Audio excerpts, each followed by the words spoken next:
Sabi nga nila, ang tunay na pag-ibig ay parang alon sa dagat. Hindi mo man palaging makita, pero mararamdaman mo sa bawat hampas sa puso. Dumarating ito sa tahimik na sandali. Sinasakop ka ng walang pasabi. At bago mo pa man mamalayan, ikaw na pala ang nilulunod sa lalim ng damdamin.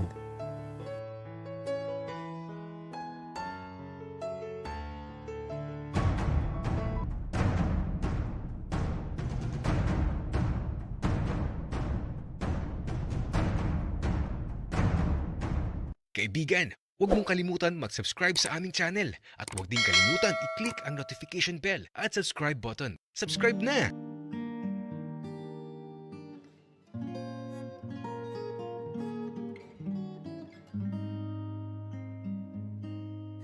Sa bundok, kung saan una akong dinala ni Santino noon. Eto na naman kami ngayon. Halos walang pinagbago ang bundok nila. Madaming puno ng niyog. Pero may nakita akong kubo. Andito na tayo, Kian. Tara muna sa kubo. Matagal na yung kubo nyo, Santino. Medyo matagal na din, Kian. Mga 3 taon na. Ang hirap kasi kapag umuulan. Walang masisilungan.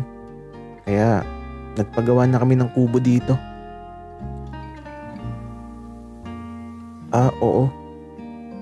Maganda nga yung kubo. Wika ako. Naalala ko pa nun. Nakaupo lang kami sa ibabaw ng bato. Pero ngayon, may kubo na. At pagpasok namin sa kubo, nakita ko kaagad ang itsura ng kubo sa loob. As in, kubo lang talaga. Parisukat lang sa loob, tapos may papag na yari sa kawayan na may kulambo. Tapos may kalan na kahoy sa loob. At tila ba, nandito na lahat sa loob. At sa labas naman ng kubo, andito ang lamesa nila kung saan nagsisimula na si Santino na magbukas ng buko. Natatakot ako sa ginagawa niya. Pakiramdam ko, kung ako yung gagawa nun, nako, matataga talaga yung kamay ko. Santino, dahan-dahan lang. Baka mahiwa ka. Kian, huwag ka mag-alala. Sanay ako. Kalmahan mo lang. Kaya eto, nasa tabi lang ako ni Santino habang nagbubukas siya ng buko. Nakatingin lang ako sa buko.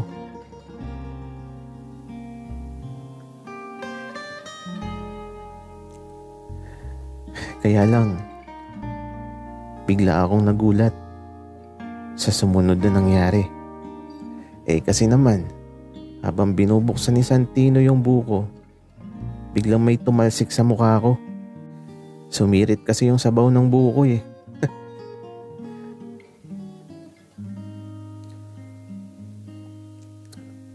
Sorry, Kian. Okay ka lang ba? Wika ni Santino habang pinupunasan ko ng laylayan ng damit ko yung mukha ko. At natatawa na lang talaga ako dahil sa nangyari. Biglaan kasi yung talsik Hindi ako nakaiwas. Kian, okay ka lang ba talaga? Oo, Santino, okay na okay ako. Ganun pala yung feeling kapag natalsikan ka. Wika ako. At ito, natatawa si Santino sa sinabi ko. Bakit ka natatawa, Santino? Wala naman, Kian. Para kasing ang bastos pakinggan nung sinabi mo. Alo, ikaw yung bastos, Santino. Ikaw kasi yung nag-iisip ng bastos na bagay.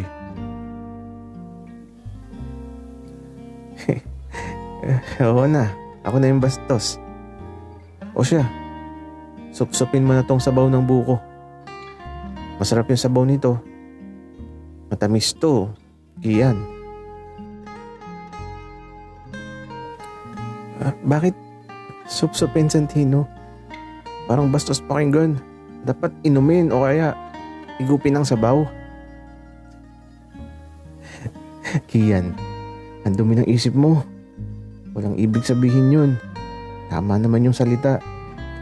At saka, kapag wala ng sabaw, pabaakin ko na para mangab-ngab mo na. Gagi. Anong ngab-ngab? Ano yun? Ano ko kay Santino na natatawa lang. Saang lupalop ka ba galing, Kian?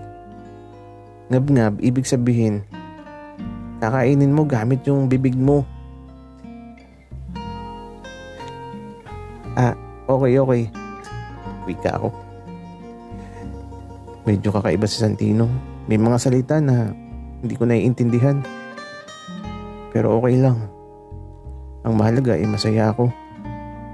At mukhang masaya din naman siya. Kaya ito, chill lang kaming dalawa habang umiinom ng sabaw ng buko. Tapos, binaak na niya para makain na namin ng laman. At habang nakatambay kami dito, medyo nilalamok talaga kami. Kaya ito, nagpausok si Santino ng pinagtapasan ng niyog. Sinindihan niya yung balat ng niyog para daw lumayas ang mga lamok.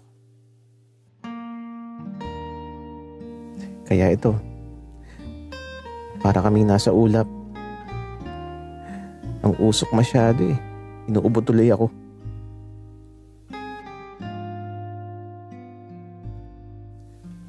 Kian, okay ka lang? Kaya mo pa ba?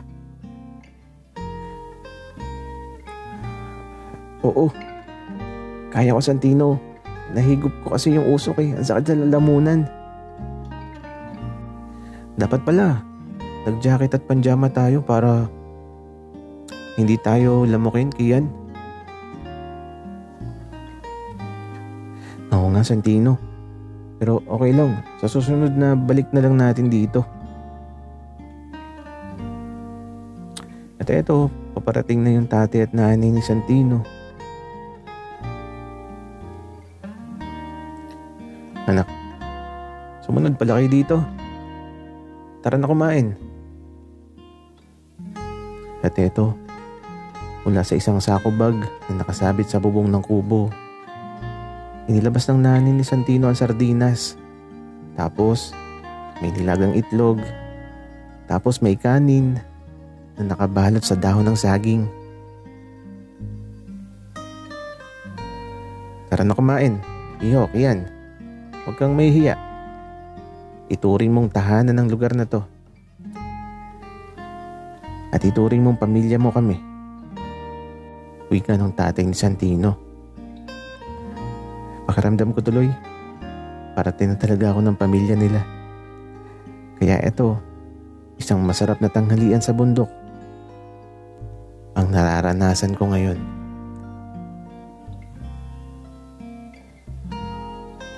At kasabay ng bawat tanghalian, ang mga huni ng mga ibon.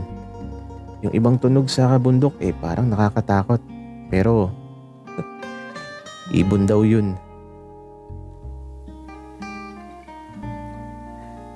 Pero sa unang araw ko pa lang dito, sobrang masaya na ako. At sa susunod, mas magiging masaya pa. At si Santino, lagi nakangiti. Laging nagtatanong kung okay lang ba daw ako.